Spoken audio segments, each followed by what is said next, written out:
Hey, tonight we're diving into one of history's darkest corners, the medieval torture chamber. Before you get comfortable, take a moment to like the video and subscribe, but only if you genuinely enjoy what I do here. And let me know in the comments where you're tuning in from and what time it is for you. It's always fascinating to see who's joining us from around the world. Now, dim the lights, maybe turn on a fan for that soft background hum, and let's ease into tonight's journey together.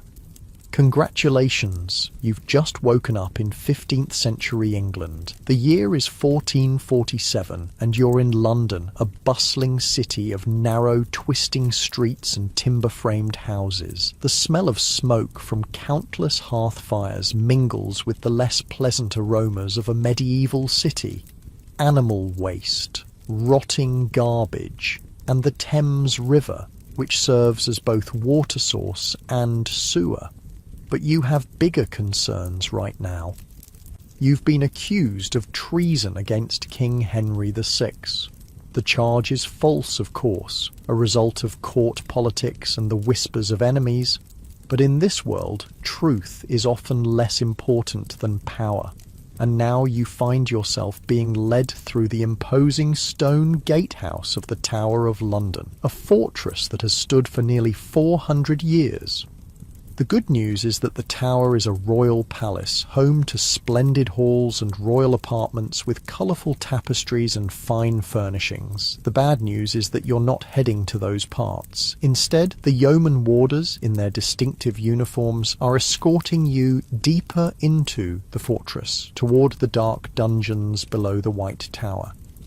These yeoman warders, the guards of the tower, aren't just any soldiers. They're specially selected veterans with years of loyal service to the crown. In your time, they'd be something like elite security guards with a perfect service record. Their job isn't just to keep you in, it's to make sure everything that happens within these walls stays within these walls. As you descend worn stone steps into the dungeon level, the air grows noticeably colder and damper. The walls glisten with moisture, and your torch casts jumping shadows across the rough stone. The passage narrows, and you have to duck your head to avoid striking it on the low ceiling. The smell changes too. A musty mix of mould, human waste, and something else. Something metallic and sickly sweet that makes your stomach clench. You're brought to a heavy wooden door reinforced with iron bands. One of the warders produces a large key, and with a screech of metal, the door swings open. The chamber beyond is surprisingly large but windowless, lit only by a few sputtering torches in wall sconces. The dancing light reveals a room that seems designed to inspire dread. This is the torture chamber of the Tower of London, and it's been in operation since the reign of King Edward the Fawn in the late 13th century. It's not just any torture chamber, it's the place where the most sophisticated methods of pain and coercion in England are practiced. The man who oversees this chamber has been granted the title of the Duke of Exeter's daughter, a darkly humorous nickname for the rack, which was introduced to England by the Duke of Exeter in 1420. In the centre of the room stands that very device, the rack. It's a rectangular wooden frame with rollers at both ends. Ropes attached to these rollers connect to manacles meant for wrists and ankles. By turning the rollers with levers, the victim's body can be stretched, dislocating joints and tearing muscles. It's a device designed specifically to cause excruciating pain without immediately killing its victim. Along the walls are other instruments, thumb screws which crush the fingers, the scavenger's daughter which compresses the body instead of stretching it, manacles for suspending prisoners by their wrists, and an assortment of irons, pliers and knives whose purposes you'd rather not contemplate. The chamber is designed to work on your mind before it works on your body. The mere sight of these instruments is meant to break your will and convince you to confess before the physical torture even begins. This psychological manipulation has a name, territio realis, and it's a calculated part of the torture process. Two men await you in the chamber. One is Sir John Paulet, the lieutenant of the tower, responsible for high-profile prisoners. The other is a broad-shouldered man with thick forearms and calloused hands. This is Master Edward Dalton, the king's official torturer, a position that has existed since the time of King John in the early 13th century. Contrary to what you might expect, Dalton isn't a savage brute who enjoys inflicting pain. He's a professional with a specific job: to extract confessions and information. He follows procedures and rules laid down by centuries of practice. Torture in medieval England isn't arbitrary cruelty. It's a regulated process within the justice system. "Do you know why you're here?" Sir John asks, his voice surprisingly gentle. Before you can answer, he continues, "You stand accused of conspiring against His Majesty King Henry. The penalty for treason is death, but a confession now might spare you the worst of what awaits." You protest your innocence, but Sir John merely sighs. "They all say that at first," he says. "Master Dalton, show our guest what awaits those who refuse to speak truthfully." The torturer steps forward, his face impassive. "The process begins with questioning," he explains, as if discussing the weather. "If you provide satisfactory answers, there's no need for what comes next." He gestures to the rack. This is where the exam rigorosum occurs, the rigorous examination. First, we will strip you and bind your wrists. Then we will ask our questions again. If you still refuse to cooperate, we begin with the lesser tortures. Dalton picks up a thumbscrew, a simple device consisting of metal bars with a screw mechanism. "This," he says, "compresses the thumb or fingers until the bones crack. Most speak before it comes to that."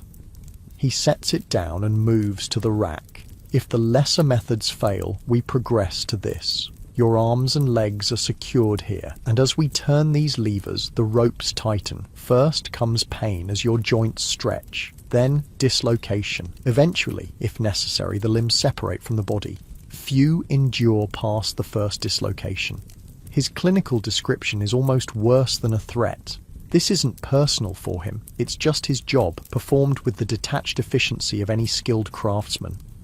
"But that's not all," Sir John adds. "The mind breaks before the body, for most. We've held men in these dungeons for years, in darkness, in silence, with only enough food and water to keep them alive. Time loses meaning. Sleep becomes a torment, interrupted by questioning. The world shrinks to these stone walls." He leans closer. "Think on that before you force us to more extreme measures. A confession now means a quick death. Resistance..." He leaves the sentence unfinished. "The fate that awaits you is the same that befell Cuthbert Simpson, a Protestant deacon arrested during the reign of Catholic Queen Mary Tudor, just a century from now in your current timeline. For refusing to name his fellow worshippers, Simpson endured the rack 3 separate times. During one session, the torturer drove an arrow through his bound fingers. Despite this agony, Simpson never broke. His reward for such extraordinary courage, being burned alive at Smithfield in 1558. But it's not just religious dissenters who face the torture chamber. Political prisoners, suspected spies, and accused traitors all find themselves here. Guy Fawkes, who will be caught in a plot to blow up Parliament in 1605, will endure such severe torture that his signature on his confession will be barely recognisable, a shaky scrawl from a man whose body has been broken. "One last chance," Sir John says. "Confess now, name your co-conspirators, and earn the king's mercy." You stand at a crossroads. Torture in the tower is not just about pain, it's about breaking the will, destroying resistance through a combination of physical agony and psychological terror. Everything about this chamber, from its underground location to its specific instruments, is designed to maximize fear and despair. The torturer waits patiently. This is just another day for him. Unlike the sadistic Bishop Bonner, the devil's dancing bear, who will torture hundreds during Queen Mary's reign a century from now, Master Dalton takes no pleasure in his work. He's simply performing his duty to the crown, extracting information deemed necessary for the security of the realm. The practice of torture in England has rules, at least in theory. It requires a warrant, usually signed by members of the Privy Council. It's supposed to be used only in cases of treason, not for ordinary crimes, and it's meant to extract information, not as punishment itself. But in practice, these distinctions offer little comfort to those strapped to the rack or suspended by their wrists. Sir John gestures, and the guards move to seize you. The moment of choice has passed. Whether innocent or guilty, you're now caught in a system where pain is a tool of statecraft and human bodies are vessels to be broken for information. As they begin to remove your clothing, the first step in the torture process, you realize why medieval torture chambers were so effective. It's not just the physical pain, though, that's certainly terrible enough. It's the complete powerlessness, the knowledge that you're entirely at the mercy of others who see your suffering as necessary and justified. The cold air of the chamber raises goosebumps on your skin. The stone floor chills your bare feet. The manacles close around your wrists with a decisive click. And as Master Dalton approaches with a look of professional concentration, you understand with crystal clarity why few people would last even a day in a medieval torture chamber. The true horror lies not just in the devices of pain, but in the methodical, almost bureaucratic application of suffering. In the medieval mind, the body is a path to truth. Break the body, and the truth will emerge. Whether that's actually accurate is beside the point. The system believes it to be so, and that belief has deadly consequences for those caught within it. As Dalton prepares to begin his work, the torches on the wall flicker, casting monstrous, dancing shadows across the ancient stone walls that have witnessed centuries of human suffering. These walls have absorbed countless screams that never reached the outside world, and now they wait patiently to absorb yours. The first question comes, and with it the beginning of your ordeal in one of history's most feared institutions, a place where justice and cruelty blur into a single terrible experience that few survived with body and mind intact. Outside the tower, London continues its daily business, unaware or uncaring of what happens in the darkness beneath the White Tower. This separation between the public face of justice and its hidden machinery is part of what makes the torture chamber so effective. It exists in shadow, spoken of in whispers, its true horrors known only to those unfortunate enough to experience them firsthand.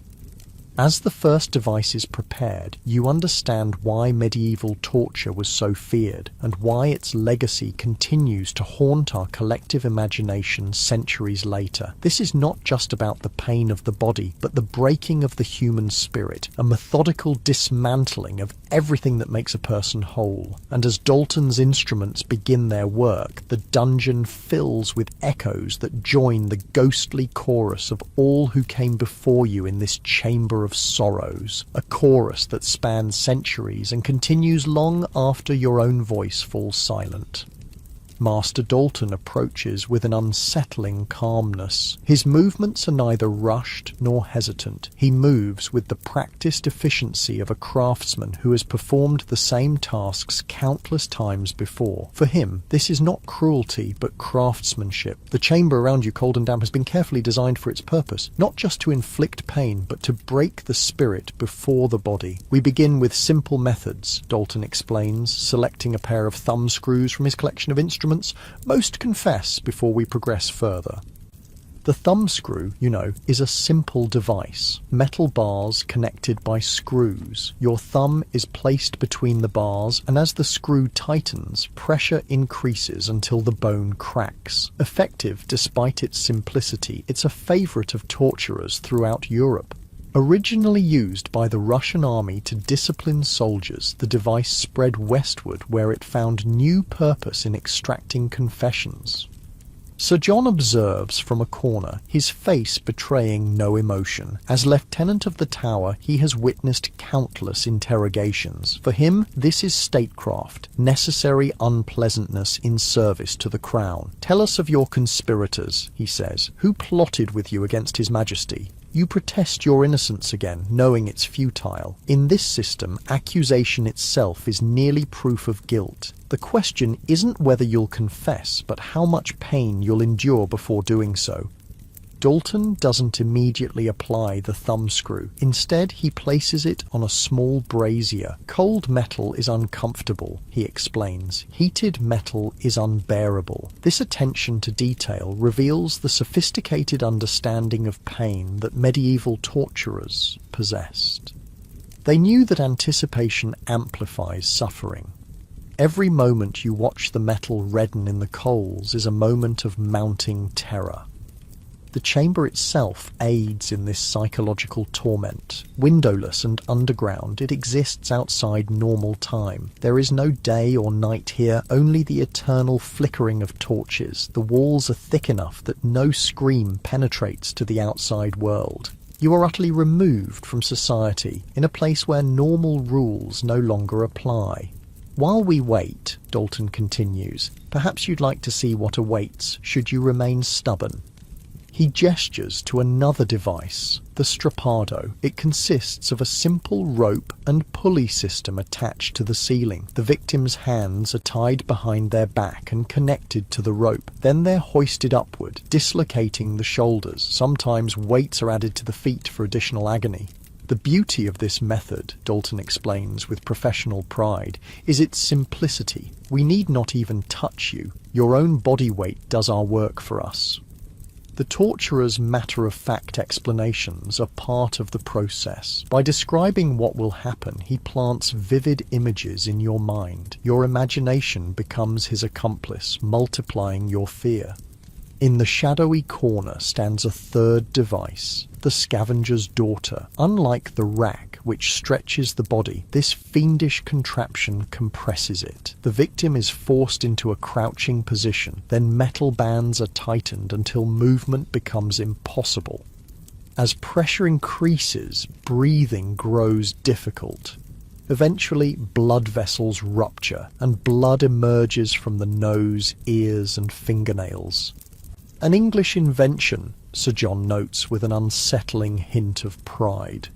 Designed by Sir Leonard Skeffington during the reign of Henry VIII. You notice something important about these instruments. They're designed to cause maximum pain without causing death. A dead prisoner tells no secrets. The medieval torturer walks a fine line, applying enough agony to break resistance without ending life prematurely. By now, the thumbscrew is heated to a dull red glow. Dalton removes it from the brazier with tongs and approaches you. The guards hold your arms firmly. The moment has arrived. "One more chance," Sir John offers. "Speak now, and this can end." But what could you confess to? The charges are false. Yet as the hot metal nears your hand, truth and falsehood lose meaning. The only reality is the imminent pain and the desperate desire to avoid it. This is the dark genius of torture. It makes truth irrelevant. Under sufficient pain, the innocent confess to imaginary crimes and the guilty implicate innocent others. The system creates its own reality, manufactured through suffering. Too long without an answer, Dalton sighs. We begin. The heated device closes around your thumb. Initially, there's just pressure, uncomfortable but bearable. Then Dalton turns the screw a quarter rotation. The pressure increases sharply. Another turn. Now pain flares, bright and urgent. Your breath comes in gasps. Another turn. The bone creaks audibly. Sweat breaks out across your body. Another turn. You cry out, unable to contain it. The sound echoes off stone walls that have absorbed countless screams before yours. "The names?" Sir John demands, his voice cutting through your pain. "Who conspired with you?"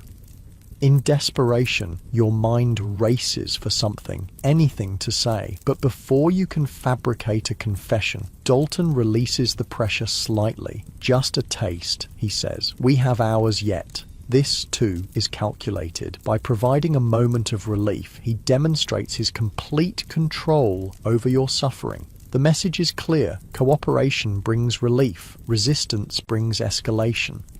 In the tower, torture is not continuous. It comes in sessions, with periods of recovery in between. This isn't mercy, it's strategy. A prisoner allowed to heal partially can endure more sessions, providing more opportunities for questioning, and the anticipation of returning to the chamber becomes its own form of torment. "Return our guest to their cell," Sir John commands. "We'll continue tomorrow after they've had time to consider their position." The guards unchain you and half-drag your shaking body from the chamber. The thumbscrew has left your hand throbbing with pain, but no permanent damage has been done. Yet. That will come later if you continue to resist. Your cell is a small stone room with a straw pallet for sleeping and a bucket for waste. A tiny barred window, too small to escape through, provides your only connection to the outside world. Through it you can see a narrow slice of sky and hear the distant sounds of London, a cruel reminder of the normal life continuing beyond these walls.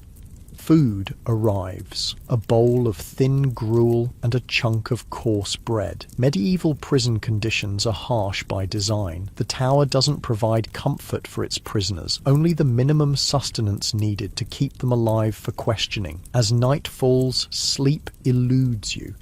Your injured hand pulses with pain, and your mind is filled with images of what tomorrow might bring.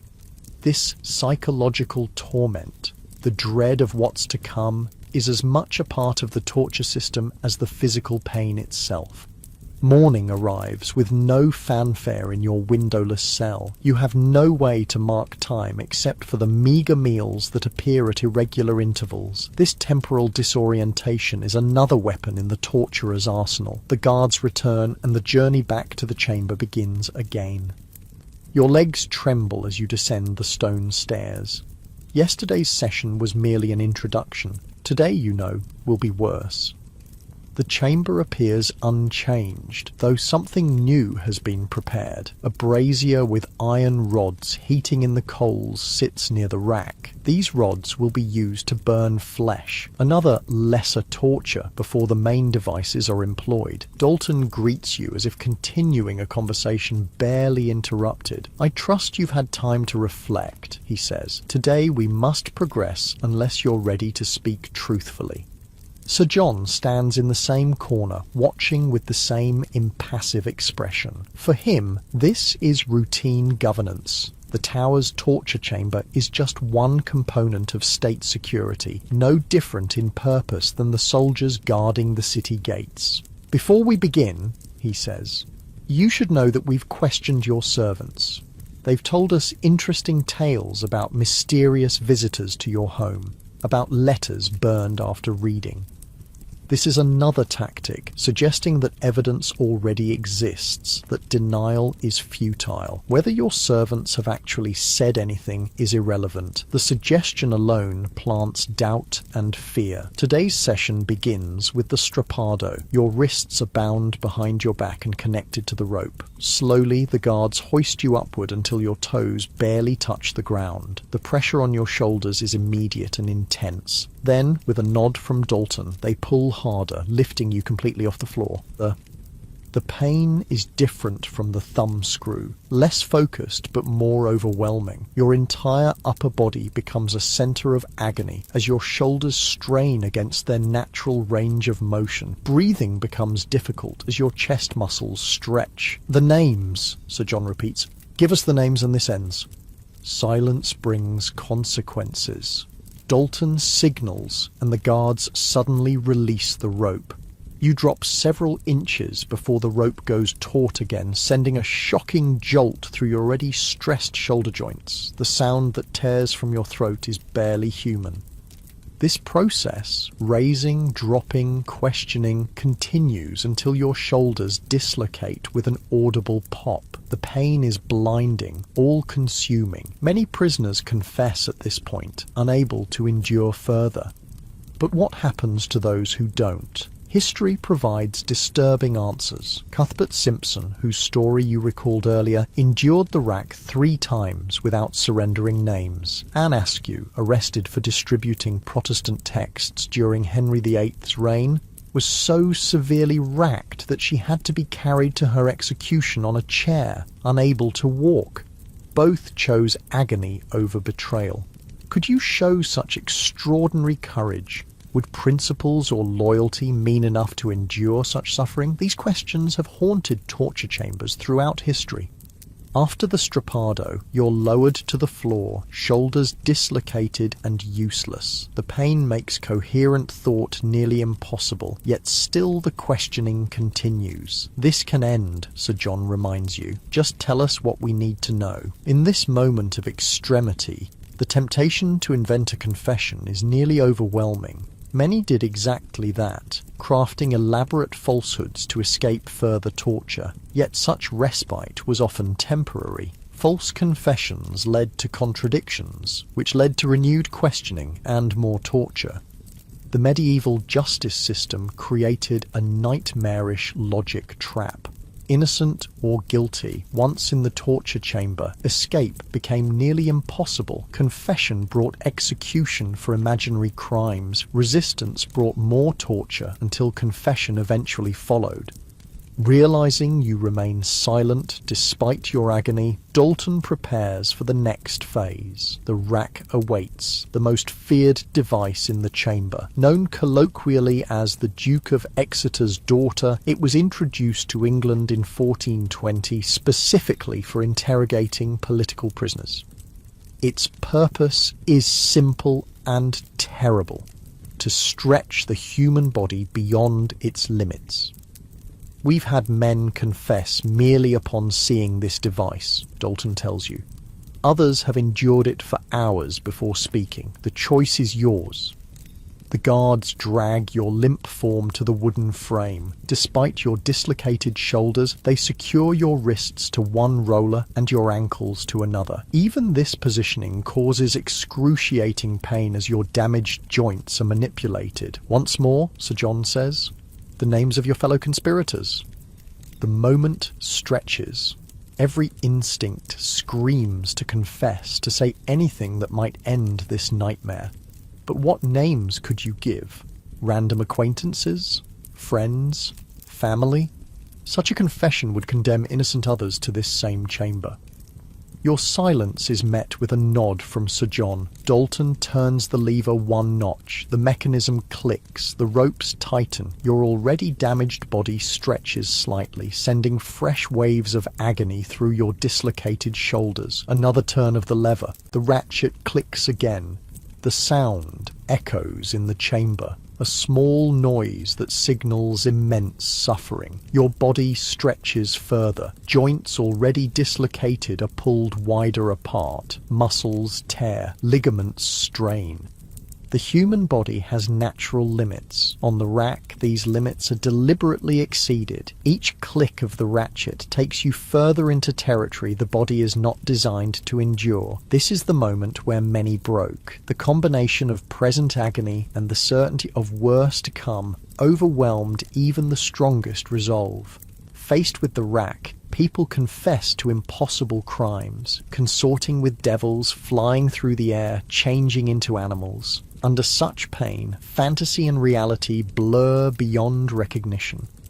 Listen carefully, Sir John says, his voice penetrating the haze of your suffering. Bishop Bonner arrives tomorrow. He has special methods for stubborn cases like yours. The name sends a chill through you despite your pain. Bishop Edmund Bonner, the Devil's Dancing Bear, is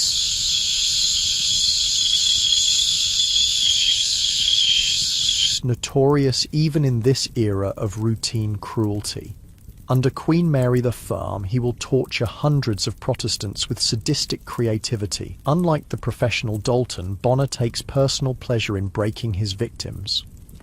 One night to decide, Sir John continues. Confession tomorrow or Bishop Bonner's attentions. Consider carefully.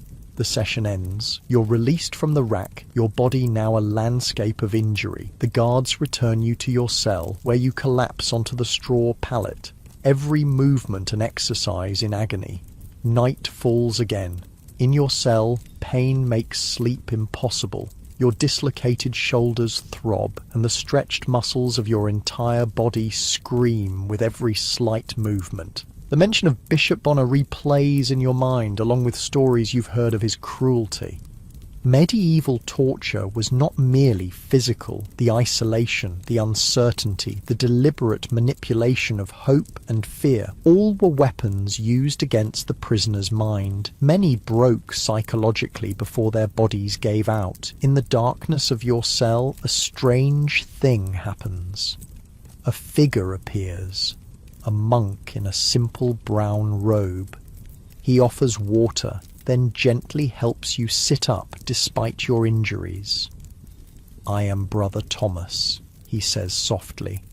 "I serve as physician to the tower's prisoners."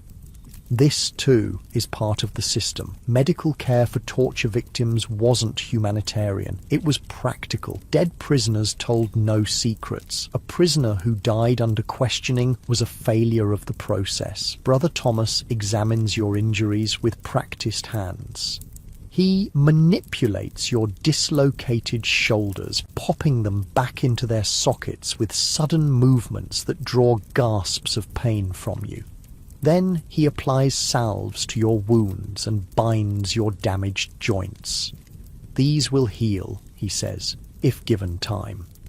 But time is the one thing you don't have. Tomorrow brings either confession or Bishop Bonner. Neither promises healing. As he works, Brother Thomas speaks quietly about his role in this grim place. He has treated hundreds of prisoners over the years, easing their suffering enough to ensure they survive for more questioning. His position is morally complex, a healer who enables further torture by keeping victims alive. "I've seen stronger than you break," he tells you without judgment. There's no shame in ending this. Is he offering compassionate advice or serving as another tool of coercion? In the torture chamber, even kindness becomes suspect. Every interaction is potentially manipulation designed to wear down resistance. Before leaving, Brother Thomas offers one last piece of information, whether as warning or mercy is unclear. Bishop Bonner brings his own devices, he says, things even Master Dalton considers excessive. His favourite is the burning chair, an iron seat heated from below while the victim is questioned.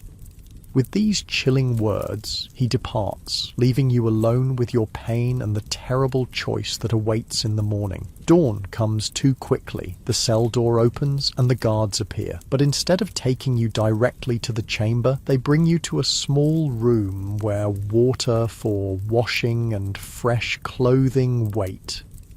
Sir John wishes you presented properly to the bishop, one explains.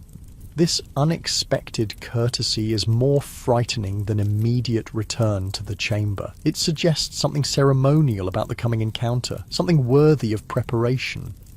Cleaned and dressed, you're led not to the underground chamber, but to a larger room on the ground floor of the White Tower. Windows here admit actual daylight, your first glimpse of the sun since entering the tower. The room contains a large table surrounded by chairs.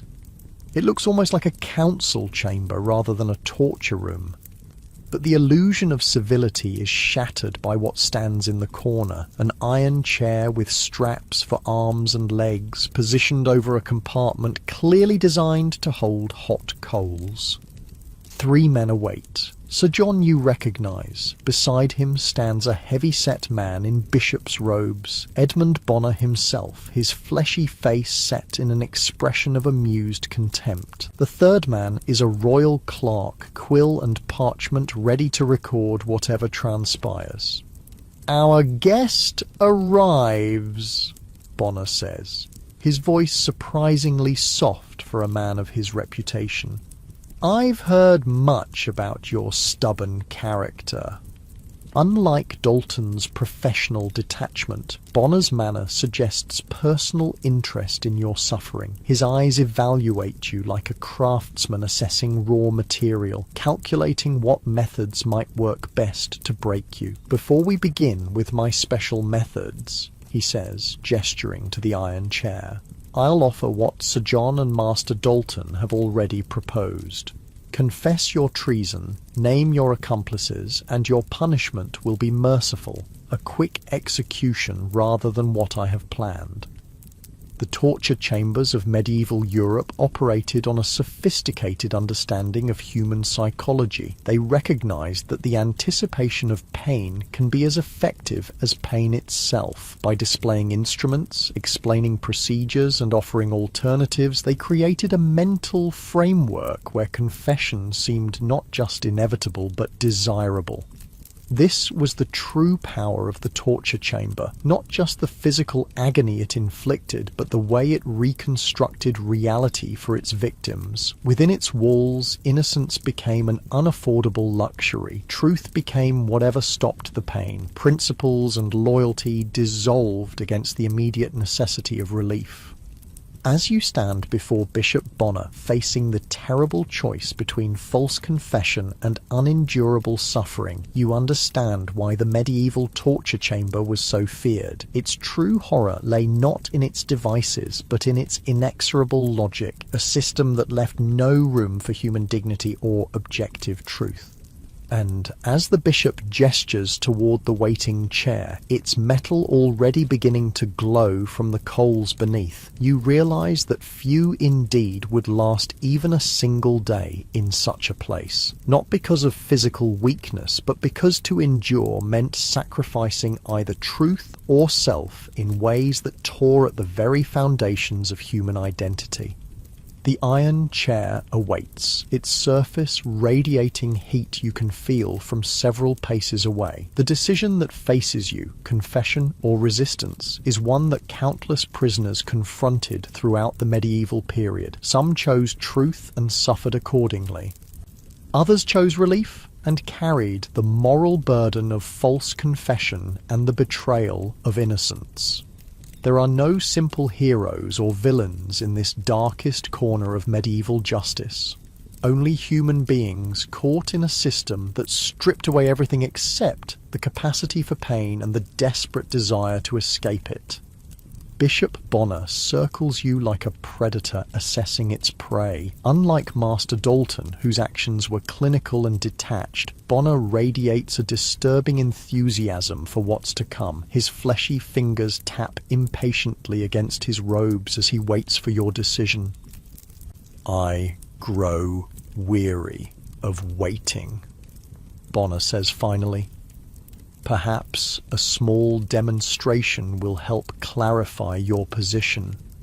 He nods to a guard who brings forward a metal implement from the brazier, a branding iron in the shape of a heretic's fork. The device is simple but effective, a two-pronged fork designed to be placed under the chin, with the other end against the chest. It prevents the victim from lowering their head, forcing them to maintain an exhausting upright position. This is merely a taste, Bonner explains. In Spain, they have perfected methods that make our English techniques seem quite merciful by comparison. The Spanish Inquisition, represents the most systematic application of torture in medieval Europe. Established in 1478, it operates with terrifying efficiency. While Bishop Bonner might take sadistic pleasure in breaking individuals, the Spanish Inquisitors have developed torture into an administrative process, complete with scribes, protocols, and careful record-keeping.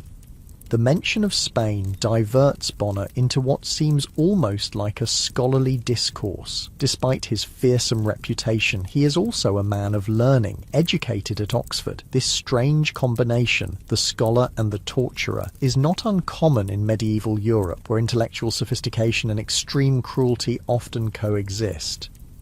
The Spanish method begins with what they call the question. Bonner explains, warming to his subject. The accused is first shown the torture chamber and its devices. Many confess merely at this sight. Those who don't are stripped naked. The vulnerability of nudity being itself a form of torment. As he speaks, the guards begin preparing the iron chair, adding more coals to the compartment beneath. The metal glows an ominous dull red. The heat radiating from it is palpable, even from where you stand. If the sight of instruments fails to loosen the tongue, Bonner continues, they proceed to the strappado, much like what you've already experienced. But the Spanish version adds refinements, weights attached to the feet and sudden drops that shatter the shoulders more effectively. His casual description of such suffering reveals much about medieval attitudes toward pain. Physical agony was not hidden away or minimized. It was a public, acknowledged part of justice. The torturer's craft was discussed with the same professional interest as masonry or shipbuilding.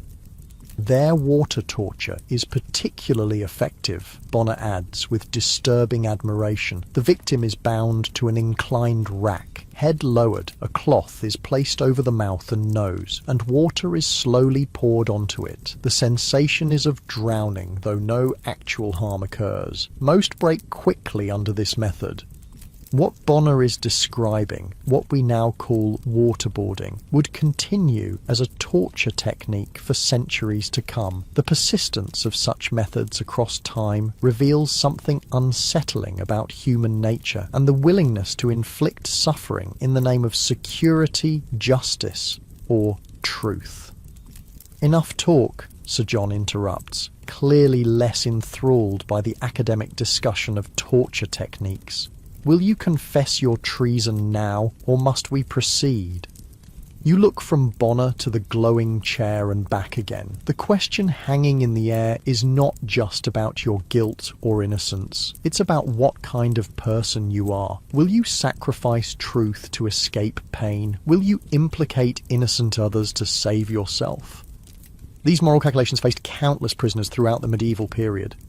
Outside the tower's thick walls, London carries on oblivious to your plight. Markets bustle, apprentices learn trades, children play in narrow streets. The normality of life continues in parallel with the chamber's horrors. This separation between the public world and the hidden machinery of power is crucial to understanding medieval torture. Society functions because most people never see what happens in these shadowy rooms. I am innocent, you say again, voice cracking with fear, despite your resolve.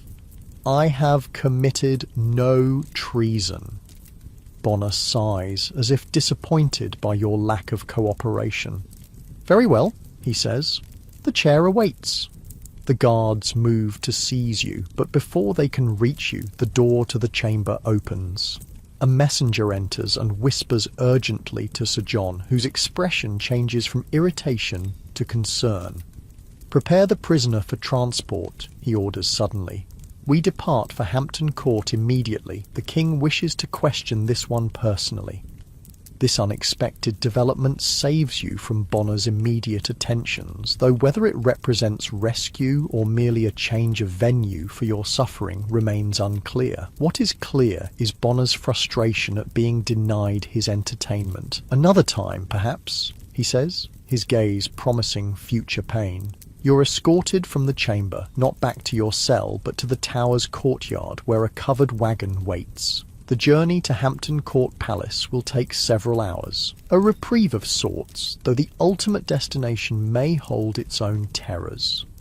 As the wagon rumbles through London's streets, you glimpse ordinary life through the canvas covering. Merchants shouting their wares, children running between carts, women carrying baskets of produce. This world seems impossibly distant now, separated from you by more than physical space. The experience of the torture chamber creates a chasm between its victims and normal society. The road leads southwest along the Thames through villages and fields. Inside the wagon, guards watch you impassively. Your injuries from previous torture sessions throb with each bump and jolt of the journey. The dislocated shoulders that Brother Thomas reset ache constantly, and your fingers remain swollen from the thumb screws. This physical suffering was a common experience for medieval prisoners. Medical care existed primarily to keep them alive for further questioning, not to ease their pain. Records from the period speak of prisoners whose bodies bore permanent marks of their ordeal, twisted limbs, missing fingers, scarred flesh. Those who survived torture often carried its evidence for life. As the wagon travels, you drift in and out of consciousness, exhaustion finally overcoming pain. Dreams and reality blur together. Dalton's impassive face, Bonner's eager eyes, the mechanical click of the rack's ratchet. This psychological aftermath, the way torture inscribes itself on the mind, was as much a part of the process as physical pain. Hours later, you're jolted awake as the wagon stops. The canvas cover is pulled back, revealing Hampton Court Palace, a magnificent red brick complex begun by Cardinal Wolsey and expanded by King Henry VIII. In another century, it will become one of the most splendid royal residences in England. Now, in 1447, it is still primarily Wolsey's creation. Guards escort you into the palace through corridors decorated with tapestries and illuminated by ornate candle holders. The contrast with the tower's grim dungeons couldn't be more stark. Here, wealth and power display themselves openly in polished wood and gleaming metal. You're brought to a small but comfortable chamber. Not a cell, but a proper room with a bed, chair, and window overlooking the palace gardens. A servant brings water for washing and clean clothing. After days in the tower's squalor, these simple comforts seem almost unreal. A physician arrives to examine your injuries. Unlike Brother Thomas's rough ministrations, this man's care is gentle and thorough. He applies salves, binds wounds, and provides a tincture for pain. His manner suggests you're now a guest rather than a prisoner. "The king will see you tomorrow," he explains. He wishes you well enough to speak clearly. This dramatic change in circumstances from torture chamber to royal audience would be disorienting for anyone. But in medieval justice, such reversals were not uncommon. Favour and disfavour could shift suddenly, depending on court politics or royal whim. Left alone in the chamber, you finally sleep properly for the first time since your arrest. When morning comes, you're provided with breakfast, not prison gruel, but bread, cheese, and ale. The servant who brings it offers no explanation for your changed status. Guards arrive mid-morning to escort you to the king's presence. Though no longer rough in their handling, they remain vigilant. You're led through more splendid corridors to a private audience chamber where King Henry VI awaits. Henry is not what you might expect. Just 26 years old, he has already ruled for 25 years, having become king as an infant. Thin and scholarly, he lacks the forceful presence of his warrior father, Henry V. Instead, he radiates a gentle, almost ethereal quality that some call saintliness and others weakness. The king sits in a carved chair beside a window. No courtiers are present. This is a private audience. He gestures for you to approach and studies your face with curious intensity. "You are accused of plotting against our person," he says finally, his voice soft but clear. "Yet, we find no conviction in the accusations. Tell us truthfully. Have you conspired against your king?" There's something about his direct gaze that compels honesty.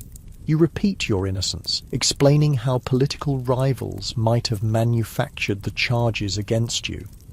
Henry listens attentively, nodding occasionally. When you finish, he remains silent for several moments, his expression thoughtful. "We have seen too much cruelty done in our name," he says finally. "The Tower's methods trouble our conscience, though our advisors insist on their necessity." This admission offers a glimpse into the complex moral universe of medieval kingship. Even rulers who authorized torture could experience doubt about its righteousness. Henry VI, with his religious temperament, found the harsher aspects of governance particularly difficult. "We believe you innocent," the king continues, "and will order your release forthwith. But understand this mercy comes with expectation, your unwavering loyalty in these troubled times." With these words, your ordeal ends as suddenly as it began, from accused traitor to royal favourite in the space of days. Such dramatic reversals characterized the precarious world of medieval politics. As you leave the king's presence, still processing this unexpected reprieve, a courtier explains the true reason for your salvation. Your main accuser has himself been exposed as a traitor, confessing under torture to fabricating evidence against numerous innocent parties, including you. The irony is bitter. The same torture system that nearly destroyed you has ultimately saved you, but only after subjecting you to undeserved suffering. And somewhere in the Tower, other innocent people continue to endure what you escaped. This pattern repeats throughout medieval history. Torture produces both false confessions and occasional truths in proportions impossible to determine. The system perpetuates itself through this ambiguity. Each genuine conspiracy uncovered justifies countless unjust accusations.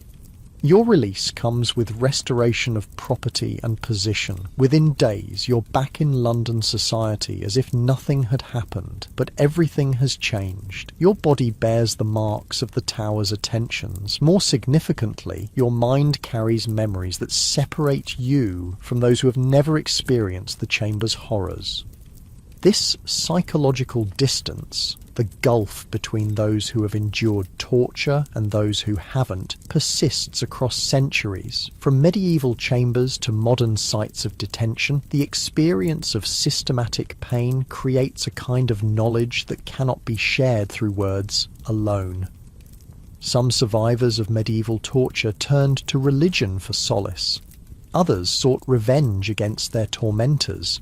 Many simply tried to forget, though nightmares and sudden terrors often made this impossible.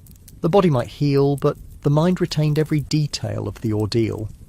You find yourself unable to pass the Tower without trembling. The sight of any uniform resembling those worn by the yeoman warders causes your heart to race. Certain sounds, the clank of metal, the creak of wood under strain, trigger vivid flashbacks to the chamber.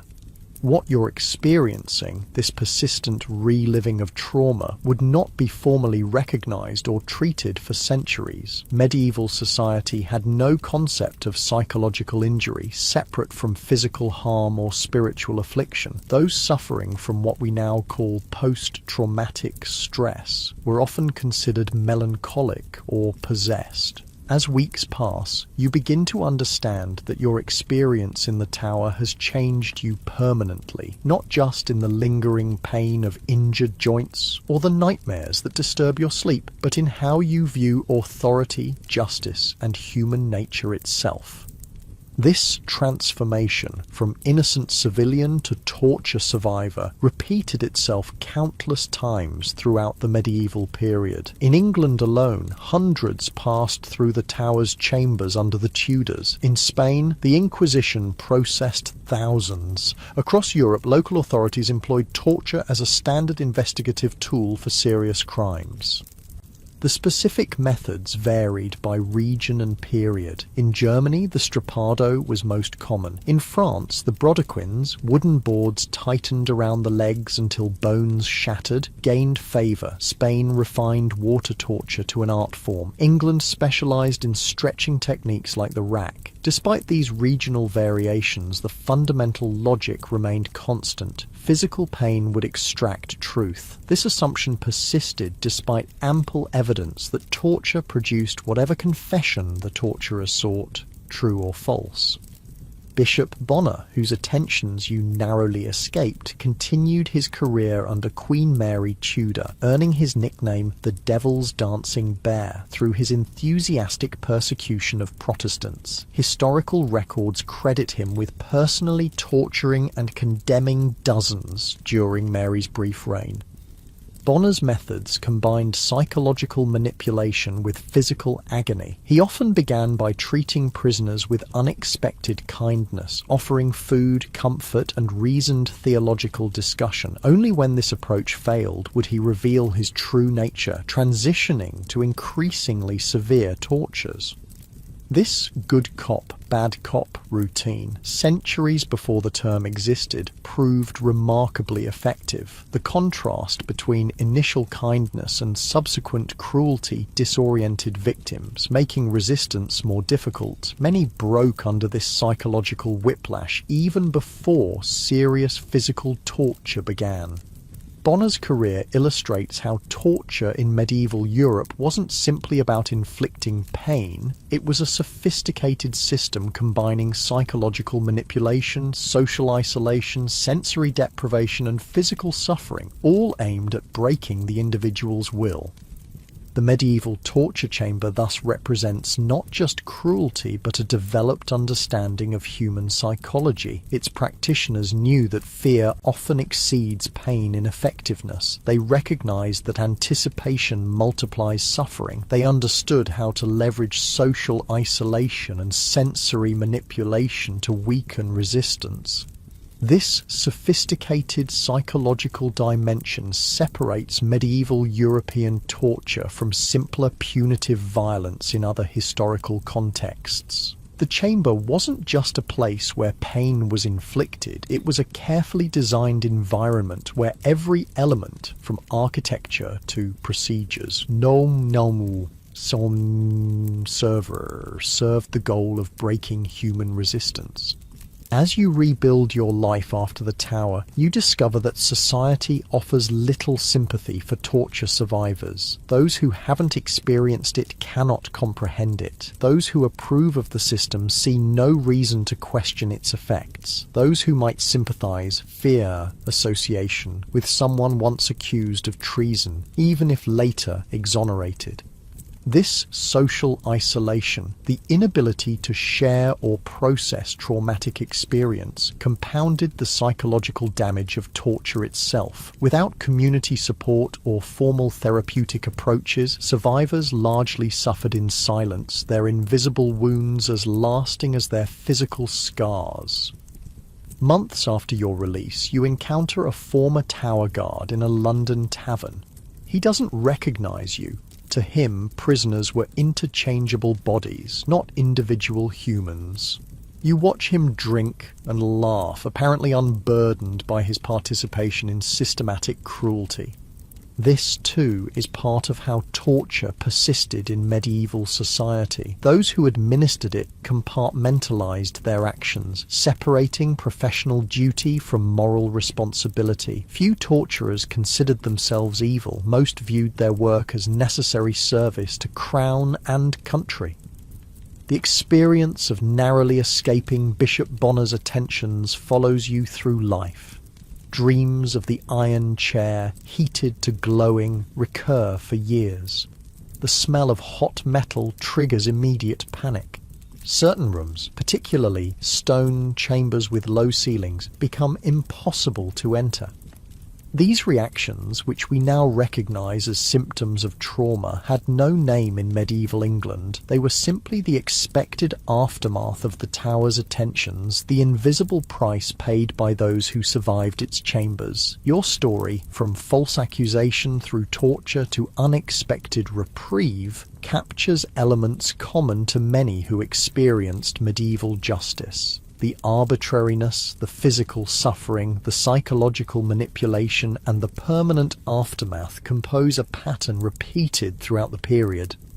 What separates medieval torture from modern understandings isn't primarily the methods used, many techniques survive to this day, but the social acceptance that surrounded them. Torture wasn't hidden or denied. It was an acknowledged, regulated part of the justice system, complete with rules, procedures, and official positions. This institutional nature made medieval torture particularly insidious. Operating openly under royal authority, administered by professionals following established protocols, it carried a legitimacy that isolated instances of cruelty could never achieve. As you trace the raised scars on your thumbs, permanent souvenirs of Dalton's attentions, you understand something that few of your contemporaries grasp. The distance between civilization and barbarism is far narrower than most imagine. Normal, decent people can participate in terrible systems. Sophisticated societies can incorporate methodical cruelty. The capacity for sanctioned suffering lies just beneath the surface of ordered community.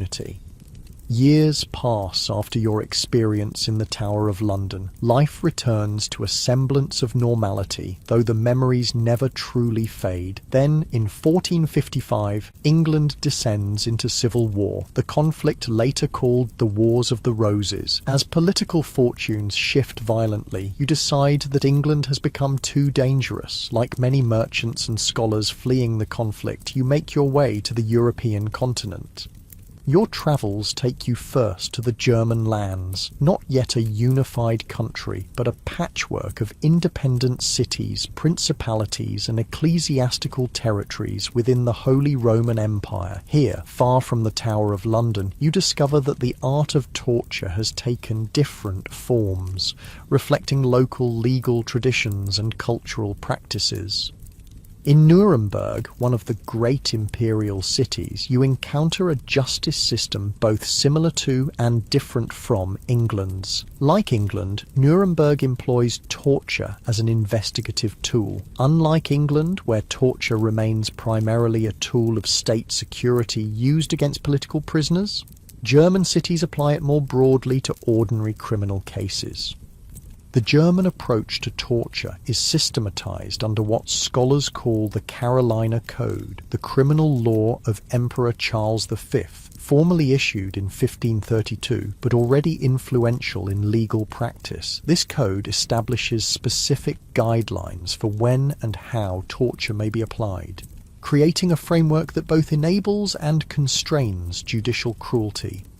Under the Carolina Code, torture requires substantial preliminary evidence, not just accusation. Multiple eyewitnesses, physical evidence, or a documented history of similar crimes must exist before torture can be authorized. These requirements, though often honored in the breach, represent an attempt to limit arbitrary application.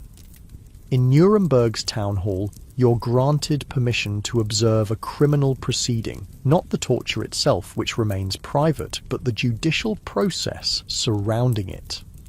A local official explains the graduated system of torture used in German lands.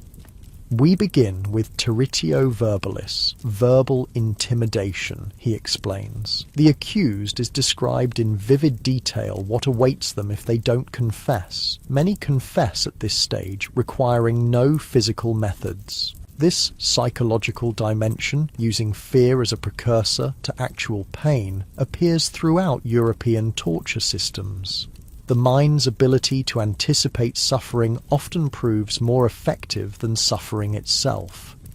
If verbal intimidation fails, the official continues, we proceed to territio realis, showing the instruments of torture and demonstrating their use. The accused is brought to the chamber and watches as the devices are prepared. This staged demonstration, a theatrical performance of impending pain, constitutes a crucial phase in German judicial torture. Court records show that significant numbers of accused confessed during this demonstration phase before experiencing actual physical torture.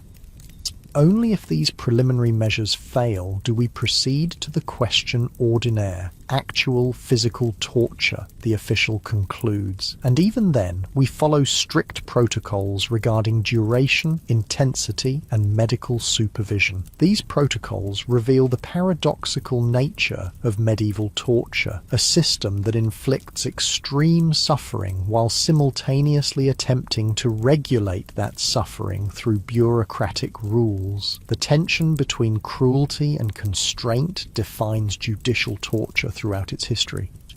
In Nuremberg, you visit the underground chambers beneath the town hall where torture is conducted. Unlike the tower's stone simplicity, the Nuremberg torture chamber is almost clinically equipped. Various specialized devices line the walls, each designed for particular effects. The German territories have developed their own characteristic instruments. The most infamous is the pear of anguish, a pear-shaped metal device inserted into bodily orifices and then expanded by turning a screw mechanism. The knee splitter uses pointed spikes to crush the knee joint between wooden plates. The breast ripper, used primarily on women accused of adultery or abortion, tears flesh with heated metal claws. What strikes you about the German approach is its methodical nature. Torture here isn't just systematic in application, but in design. Each device engineered for specific effects, calibrated to produce maximum pain without necessarily causing death. This reflects a broader German cultural emphasis on technical precision and craftsmanship, applied disturbingly to the production of suffering. From Germany, your travels take you to France, where torture has developed yet another regional character. Here, under the system judiciaire of royal courts, torture functions as part of an inquisitorial legal process distinct from both English and German approaches. In Paris, you learn about the brodequins, wooden boards placed around the legs and tightened with cords until bones shatter. You hear of the estrapade, the French version of the strappado, with national refinements including weights attached to the victim's feet and periodic dousing with cold water to maintain consciousness during extended sessions.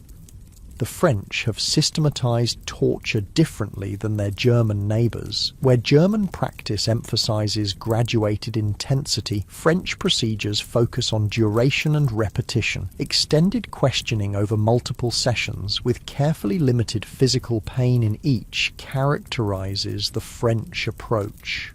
A French legal scholar explains the rationale. Constant moderate pain with little hope of relief breaks resistance more effectively than brief extreme agony. The mind surrenders when it recognizes that suffering will continue indefinitely. This insight that hopelessness often proves more devastating than pain itself informs the French torture system. By carefully managing physical suffering to permit extended application, French authorities create a psychological environment where resistance seems futile. Your European travels give you perspective on how torture varies by region while maintaining certain constants. Everywhere, it serves both punitive and investigative functions. Everywhere, it combines physical and psychological elements. Everywhere, it operates within a framework of rules and procedures that create an illusion of judicial propriety. Most significantly, everywhere torture exists, it creates the same fundamental problem, the impossibility of distinguishing true confessions from false ones. Whether in England, Germany, France, or elsewhere, torture produces the information the torturers seek, whether that information corresponds to reality or not. This inherent unreliability raises an important question. If torture so frequently produces false confessions, why did medieval European societies continue to employ it? The answer reveals much about medieval conceptions of truth, body, and pain. Medieval legal theory held that physical suffering had a special relationship to truth. Pain was believed to strip away deception, reaching a person's authentic core. This belief stemmed partly from religious concepts, particularly the idea that suffering purifies the soul, and partly from practical observation of how people under torture eventually say whatever will make the pain stop. This theological dimension of torture appears most clearly in the practices of the Spanish Inquisition, which you learn about through travelers' accounts. Established in 1478, the Inquisition employs torture as a means of purification, not just information extraction. Pain becomes a pathway to spiritual cleansing, with confession representing not just admission of guilt, but the first step toward redemption. What makes the Inquisition particularly effective isn't necessarily greater cruelty in methods. They use largely the same techniques as secular courts, but rather the comprehensive nature of their approach. Combining spiritual authority with judicial power, they leverage both physical fear and fear for one's immortal soul. An Italian merchant who survived inquisitorial questioning describes the psychological tactics. They speak first of God's mercy, then of your crimes against him. They offer spiritual counsel before showing instruments of pain. This mingling of pastoral care and threat confuses the mind until one no longer knows if they seek to save your soul or destroy your body. This integration of spiritual and physical coercion represents the Inquisition's innovation. By positioning torture as potentially redemptive suffering, they transform resistance from heroic endurance into spiritual obstinacy, a sin compounding the original heresy. Beyond these regional variations, your travels reveal something more fundamental about medieval torture. Its social function extends beyond individual cases. Public knowledge of torture's existence, even without witnessing it directly, creates a climate of compliance and self-regulation. In medieval society, most people never experienced the torture chamber firsthand, but everyone knew it existed. They heard descriptions, saw the scars on survivors, witnessed the public punishments that followed confessions. This awareness alone shaped behavior, discouraging actions that might lead to accusation. A French historian explains this dynamic. The chamber's power extends beyond its walls.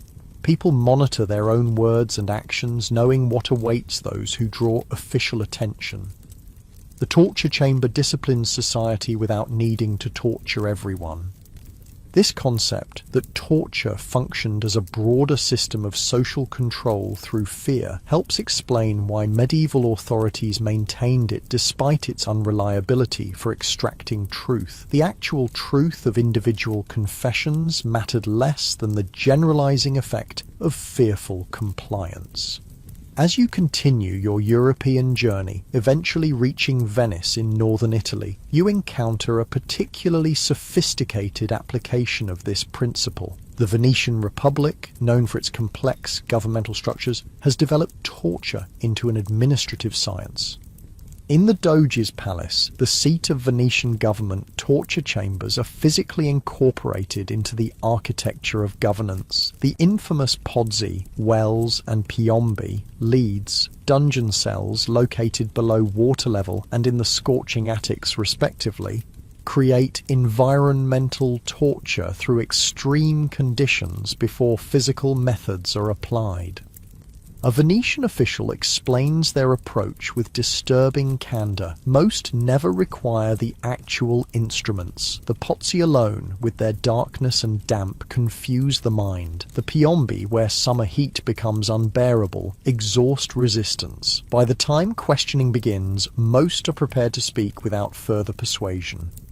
This environment-based approach, using architecture itself as a torture device, represents a refinement beyond direct physical methods. By creating conditions that deteriorate mental state and physical health over time, Venetian authorities achieve compliance without the messiness of extreme bodily damage. Throughout your European travels, certain constants emerge despite regional variations. Torture chambers are typically located underground, utilizing the psychological impact of descent and isolation. They operate in secrecy, though their existence is publicly acknowledged. They employ both specialized instruments and ordinary objects, repurposed for causing pain.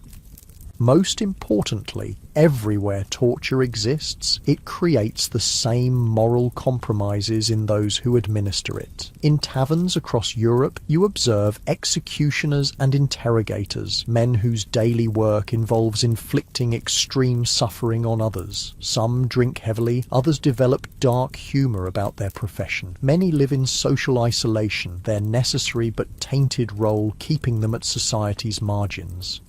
A retired German executioner, loosened by wine, confides, "We are society's necessary sin. They need what we do but pretend not to see us doing it. We make possible their illusion of justice without barbarism." This moral contradiction, the existence of formalized cruelty within supposedly civilized societies, represents the central paradox of medieval torture. By delegating cruelty to specialized practitioners operating under official authority, medieval communities maintain collective deniability while benefiting from torture's effects.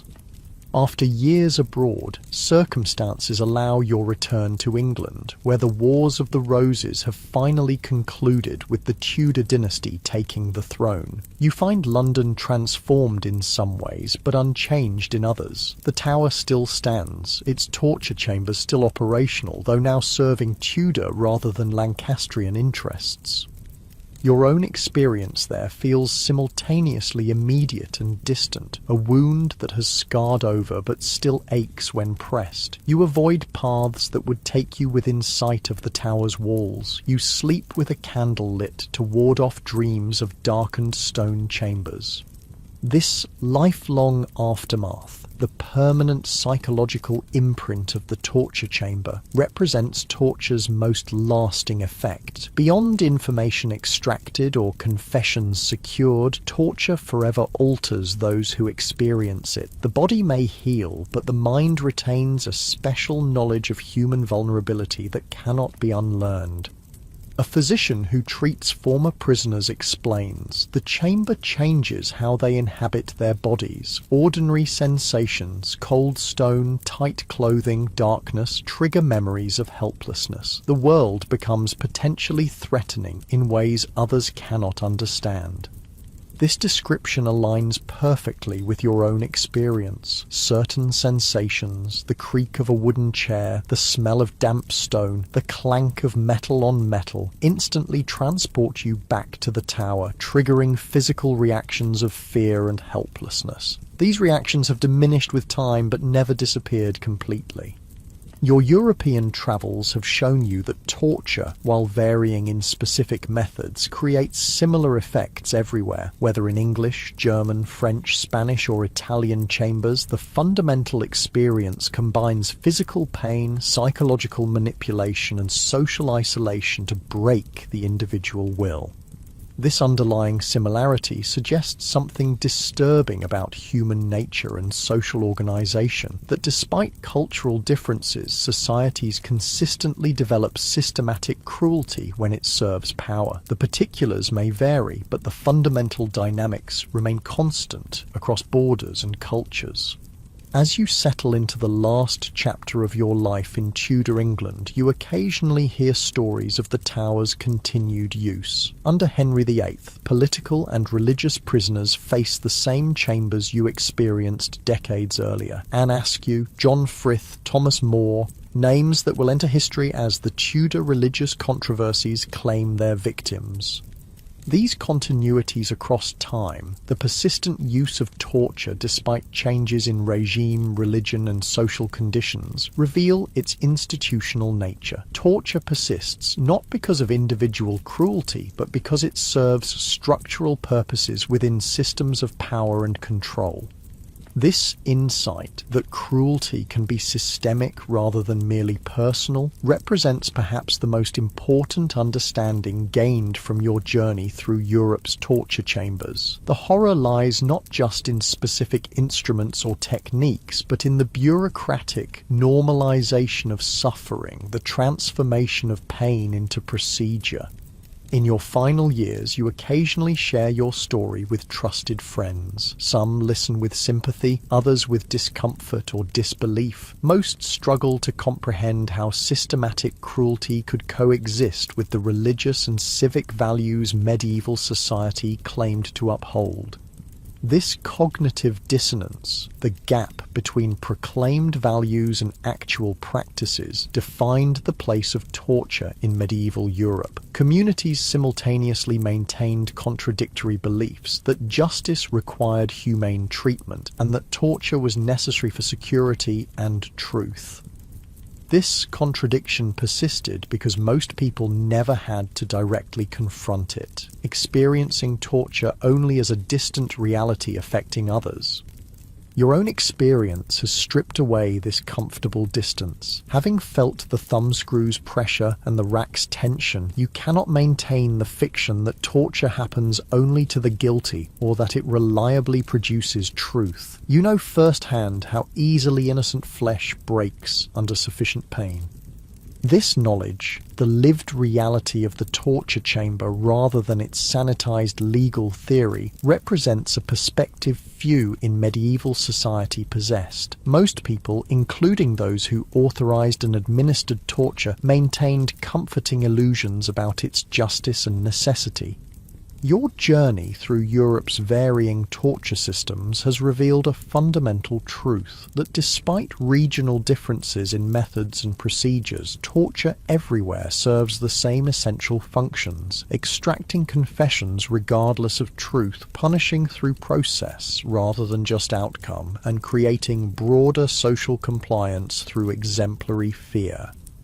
This understanding places your personal experience within a larger historical pattern, not an isolated trauma, but one instance of a widespread practice that shaped medieval concepts of truth, body, justice, and power throughout Europe.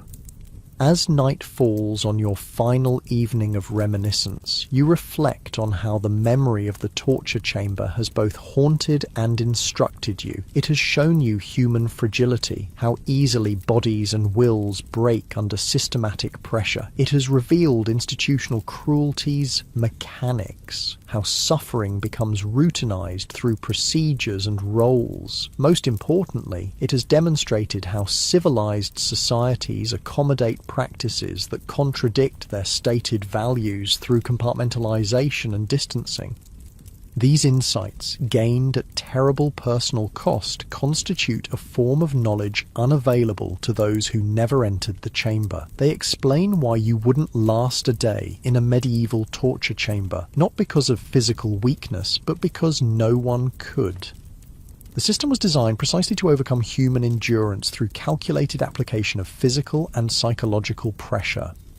The true horror of medieval torture lies not in the extremity of any single method, but in the systematic application of psychology, technology, and social authority to break human resistance. Against this combined force, individual will, no matter how strong, ultimately proves insufficient.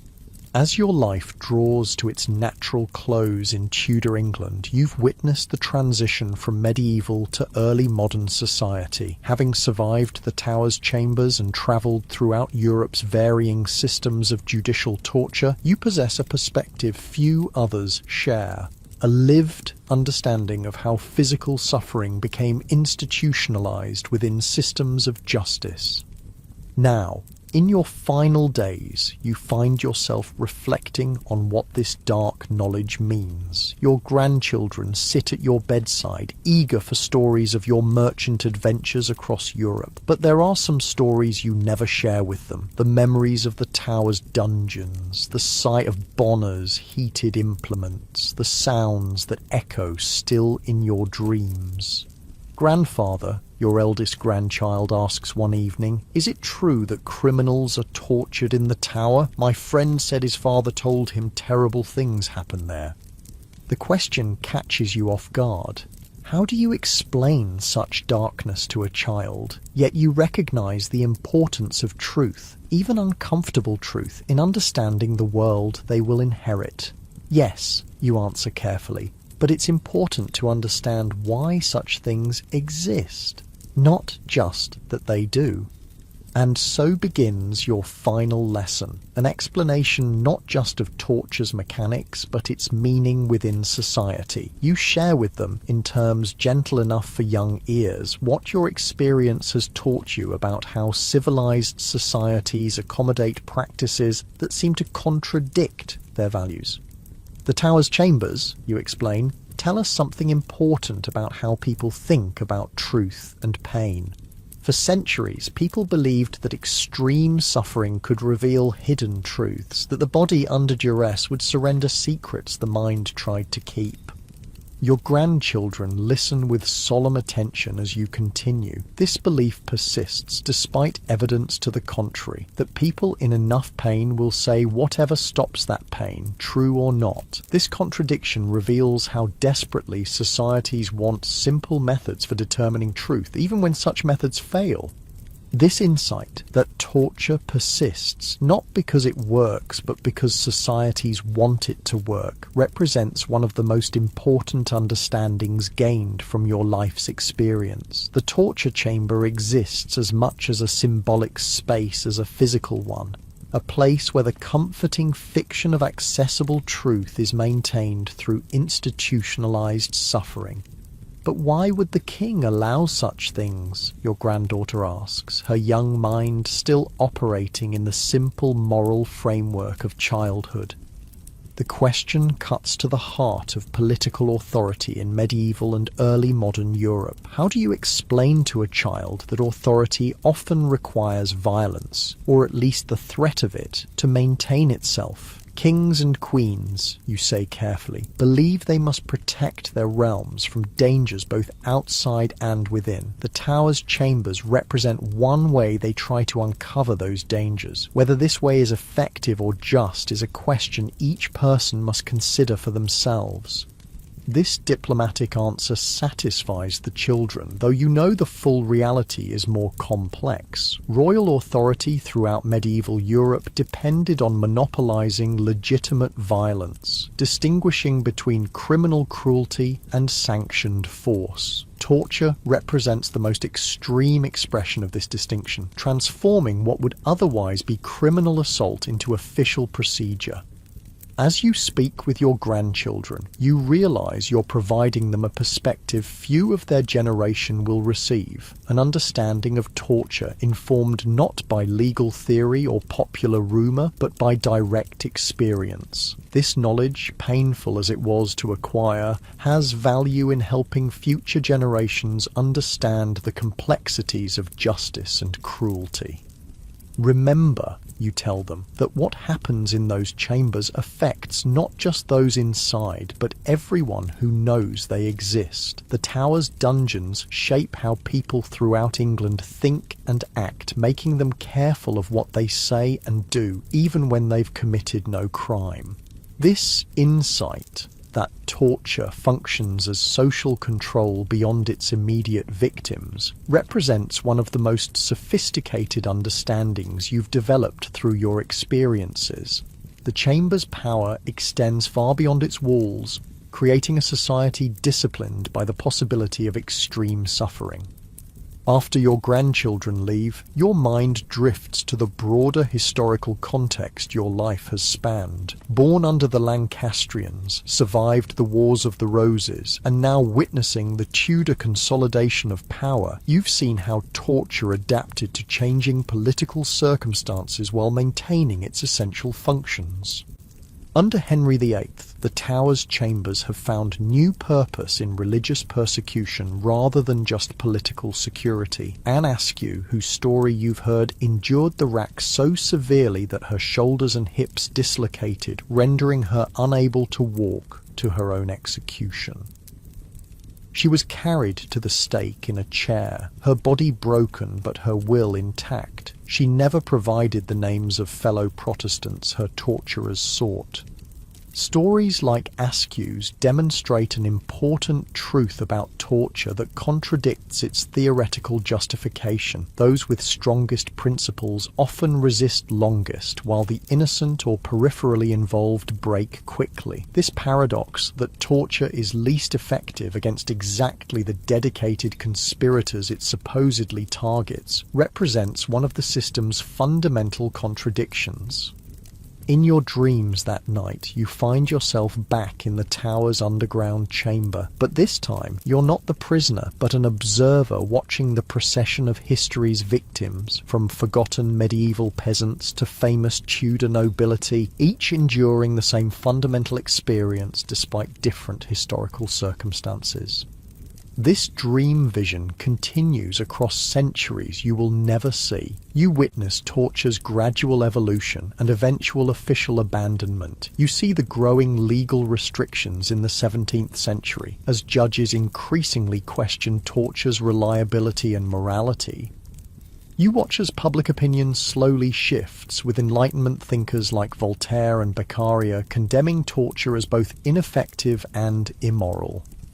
By the late 18th century, most European states have officially abolished judicial torture. Prussia abandons it in 1740, France in 1780, and other nations follow. Yet even in your dream vision, you notice how abolition on paper doesn't always mean elimination in practice.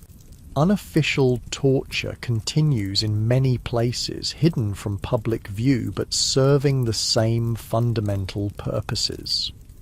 The vision carries you further still to archaeological discoveries centuries after your time. You watch as modern researchers uncover physical evidence of medieval torture chambers, the iron fittings where racks were anchored, the drainage channels for water torture, the hook points for strappado ropes. These material remains provide tangible connection between past and future, confirming what written records sometimes obscure. In Oxford, archaeologists find a medieval prison with specialized restraint mechanisms. In German castle dungeons, they discover implements preserved by dry conditions. In Spanish administrative buildings, they unearth the chambers where the Inquisition conducted its questioning. These discoveries reveal the physical infrastructure that supported judicial torture, the technological aspects often overlooked in historical accounts focused on legal theory.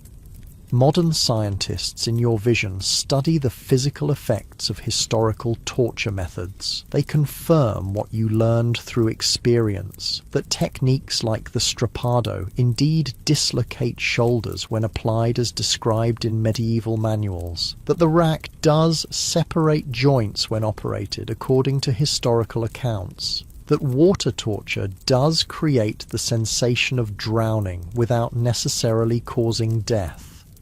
These scientific confirmations validate the historical record that future generations might otherwise dismiss as exaggeration. They provide material evidence for experiences that many would prefer to consider impossible, that human ingenuity has indeed been applied systematically to causing maximal pain without death. Most importantly, your dream vision shows you how future generations will understand medieval torture in psychological terms unavailable in your time. Concepts like trauma, post-traumatic stress, and psychological torture become recognized as equally significant as physical methods. The effects you experienced but couldn't name, the flashbacks, the nightmares, the triggered responses to certain stimuli, gain scientific recognition and explanation. This psychological understanding represents perhaps the most important evolution in how torture is conceptualized. Where medieval theory focused almost exclusively on the body as the site of truth extraction, future generations recognize the mind as equally, if not more significant, both in terms of torture's methods and its lasting effects. You awaken from this strange, prophetic dream with a sense of historical perspective impossible in waking life. Your individual experience, terrible as it was, forms one thread in a tapestry spanning centuries, from ancient practices through medieval refinement to eventual official rejection. but continued clandestine use. This historical perspective offers cold comfort but important context. The suffering you endured wasn't senseless or isolated, but part of long-standing institutional practices that would eventually face questioning and reform. This doesn't minimize individual pain, but places it within broader patterns of social evolution. The next morning, still contemplating your dream vision, you decide to record your experiences and reflections, not for immediate publication, but for future generations who might benefit from first-hand testimony. Using paper that has become more affordable under the Tudors, you begin writing your account of the tower's chambers and your subsequent European observations. This act of documentation itself represents an important historical process. Most torture victims throughout medieval history left no records of their experiences. Their suffering is known only through official documents created by the very authorities who authorized their torment. These bureaucratic records, torture warrants, interrogation transcripts, confessions, tell partial stories at best, omitting the lived reality of the chamber. Your account, combining personal experience with comparative observations across Europe, offers something rare in historical records, a victim's perspective on institutionalized suffering. Though you have no way of knowing whether your writings will survive for future readers, the act of creating them feels important, a testimony against forgetting. As your quill scratches across the paper, you consider what final wisdom you might offer, what central understanding your journey through Europe's torture chambers has provided. After much reflection, you settle on this: torture reveals more about the societies that institutionalize it than about the individuals who endure it. This insight that torture functions as a mirror reflecting social values, fears, and contradictions represents your most profound conclusion. The chamber's existence exposes tensions between stated principles and actual practices, between theological ideals and administrative realities, between human empathy and institutional requirements. In medieval Christian Europe, a religion centered on a tortured savior simultaneously condemned cruelty and authorized systematic suffering. Societies that celebrated mercy in their literature and art maintained chambers specifically designed to maximize pain. Legal systems, ostensibly pursuing truth, employed methods that reliably produced falsehood under duress. These contradictions reveal medieval torture not as an aberration, but as a manifestation of fundamental social tensions between mercy and security, between individual rights and collective protection, between bodily integrity and state authority. The chamber exists where these tensions converge, a physical space where abstract contradictions become concrete practices. Your final reflections touch on why medieval torture eventually faced questioning and reform. The change came not primarily from moral evolution, but from practical reconsideration. As judicial systems developed more sophisticated evidence standards, torture's unreliability became increasingly problematic. As political legitimacy began requiring popular consent rather than just fear, openly brutal practices became liability rather than asset. This pragmatic rather than purely ethical shift explains why torture's official abandonment never meant its complete elimination. When officially sanctioned torture became politically inconvenient, it simply went underground, continuing in practice while denied in principle. This pattern of official disavowal coupled with unofficial continuation characterized torture's evolution from the Enlightenment forward. These insights about institutional contradictions, pragmatic rather than moral reforms, and official versus actual practices constitute the wisdom earned through your life's unwanted education in the torture chamber. They represent understanding purchased at terrible personal cost, yet valuable for those seeking to comprehend how sophisticated societies accommodate practices that contradict their stated values. As you finish your written account, sealing it within your family Bible for future generations, you realize that the most important legacy of your experience isn't the physical suffering endured, but the perspective gained. You have seen behind a curtain most never peer past, witnessed the machinery of power at its most naked and direct. This perspective allows you to recognize similar patterns in less extreme social practices, the ways institutions everywhere employ various combinations of fear, pain, and reward to shape behavior. The chamber represents not an aberration, but the most extreme expression of control mechanisms operating throughout society in more subtle forms. In your final days, as Tudor England continues its religious and political transformations around you, you find a measure of peace in this historical understanding. Your suffering, while personal and profound, connects to broader patterns stretching backward and forward through time. The chamber's logic, using pain to extract compliance, exists wherever power operates without restraint, manifesting differently across cultures and eras but maintaining consistent psychological foundations. This connection between your individual experience and universal patterns offers meaning to otherwise senseless suffering. The torture chamber becomes not just a site of personal trauma, but a lens for understanding power's operation throughout human society. A terrible but instructive example of authority's fundamental relationship to physical bodies.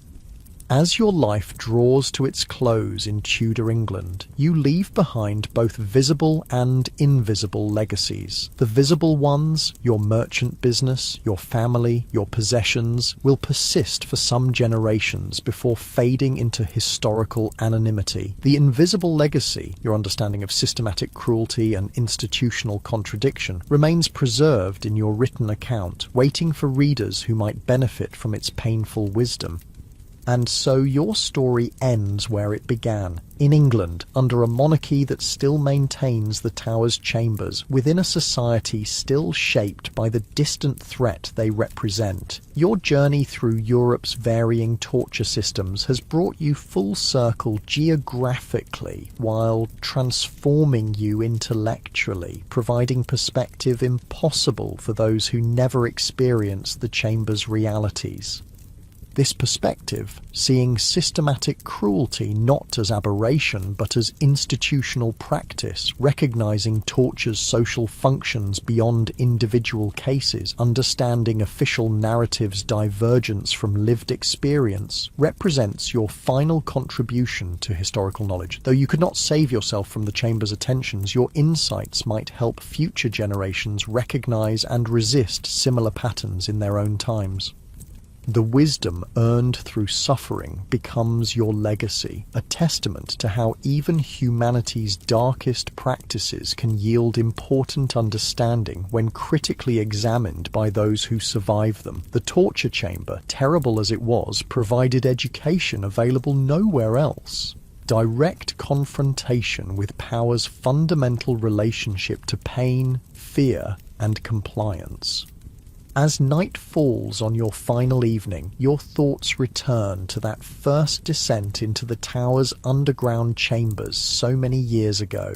The fear you felt then has transformed into something more complex, a comprehension of why such places exist, how they function beyond their stated purposes, and what they reveal about the societies that maintain them. This comprehension doesn't erase the nightmares or heal the physical scars, but it provides context that makes them bearable, threads connecting individual suffering to collective patterns and historical processes. Your experience in the chamber, while intensely personal, participates in institutional practices spanning centuries and continents. With this understanding providing cold comfort, you drift towards sleep one final time, your journey through medieval Europe's darkest institutions complete. The wisdom gained at such terrible cost now passes to future generations who might recognize similar patterns in their own times without requiring direct experience of the chamber's horrors. And perhaps that represents the most valuable legacy of all, the possibility that understanding history's darkest practices might help prevent their recurrence or continuation, that by comprehending why medieval torture chambers existed and how they function, future societies might better recognize and resist institutional cruelty in their own eras, whatever forms it might take. This hope that painful knowledge might serve preventive purpose offers meaning to otherwise senseless suffering. The Chamber's legacy becomes not just trauma but education, not just damage but insight. Through this transformation of experience into understanding, even history's darkest chapters provide valuable illumination for the future. As your story concludes, this insight remains its final offering, that confronting rather than ignoring humanity's capacity for systematic cruelty provides the best hope for eventually transcending it. The medieval torture chamber, properly understood, becomes not just a site of historical horror, but a lesson in recognizing and resisting similar patterns wherever and whenever they emerge. With this wisdom as your legacy, your journey through medieval Europe's torture chambers concludes, a dark but instructive chapter in the broader human story of justice, power, suffering, and eventual reform. The experience nobody would survive even a day within becomes, through historical perspective, a lens for understanding dynamics that persist long after the chamber's official abandonment. And there, in the space between historical specificity and universal patterns, lies the Chamber's most important lesson, that understanding our darkest practices offers the best hope for eventually moving beyond them, toward forms of justice that maintain security without requiring systematic suffering to do so.